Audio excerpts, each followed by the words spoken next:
মহিলা মঙ্গল সমিতি আমাদের শোভা মহিলা মঙ্গল সমিতি থেকে আজকে প্রায় 4 জন পরিবারকে রক্তের ব্যবস্থা করে দেওয়ার চেষ্টা করলাম। এবং আমি এই বৃদ্ধ কাকুকে একটা কথা বলতে যাবো যে এই যে আপনার মেয়ের জন্য যে রক্তটা পেলেন, তো আপনাকে কেমন লাগছে? কোথায় বাড়ি আপনাদের? কুমারগঞ্জ। এবং আপনার মেয়ের কি সমস্যা? হার্নিয়ার অপারেশন হবে। তো আপনাদের আত্মীয় স্বজন রিলেটিভকে বলেছিলেন রক্তের বিষয়ে? আসেনি। তো আপনারা দেখতে পাচ্ছেন আত্মীয় স্বজন অনেকে থাকার সত্ত্বেও কেউ আসেনি।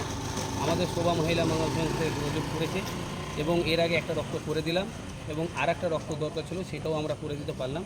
প্রথমত আমি মাসুদুর আমবারা আনিকুল প্রধানকে অসংখ্য ধন্যবাদ জানাই এবং এইভাবে আপনারা মানুষের পাশে দাঁড়ান। আর একটা কথা বলে দিই, বিভিন্ন রকম যারা পেশেন্টে অসুখ বিসুখে যারা ভুগছে, আমাদের এখানে বড় বড় ডাক্তারকে দিয়ে ফ্রিতে ট্রিটমেন্ট দেওয়া হয়, তাদের সেবা করা হয় এবং রক্তর প্রয়োজন পড়লে তাদের রক্তের ব্যবস্থা করে দেওয়া হয়, বা যে কোনো অপারেশনের সমস্যা পড়লে তাদের পাশে দাঁড়িয়ে তাদের রক্ত দরকার আছে কি না সেটা আমরা তাদেরকে মোটিভেশন দিই বা তাদেরকে আমরা সেই পদ্ধতিটা বলে দিই।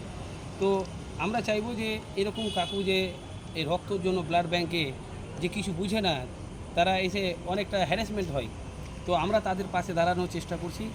তো আপনারা যারা এই ভিডিওটা দেখছেন, আপনারা মানুষের কাছে পৌঁছে দেওয়ার চেষ্টা করুন, মানুষের পাশে দাঁড়ানোর চেষ্টা করুন। এবং আজকের তারিখ হচ্ছে 18/7/2024। আজকে প্রায় আমরা 4 জনকে রক্তের ব্যবস্থা করে দিতে পারলাম এবং নিজেকে খুব ভালো লাগছে। আর একটা থ্যালাসেমিয়া পেশেন্ট আছে, ও পজিটিভ, তো ওনাকে অবশ্যই আমরা কালকে করে দেবো। এবং আর একটা বি পজিটিভ মালদা মেডিকেল হসপিটালে দরকার পড়েছে, তো আজকে আর হচ্ছে না, যেহেতু আজকে আমরা 4 জনের করলাম, তো কালকে ওনারও করে দেবো। তো আপনারা যারা এই ভিডিওটা দেখছেন, ওই বোনটার জন্য 2 হাত ভরে দোয়া করবেন, প্রার্থনা করবেন যেন তাড়াতাড়ি উনি অপারেশনটা হয়ে সুস্থ হয়ে বাড়ি ফিরে যান, আমরা বাঁচানোর কাজ করি।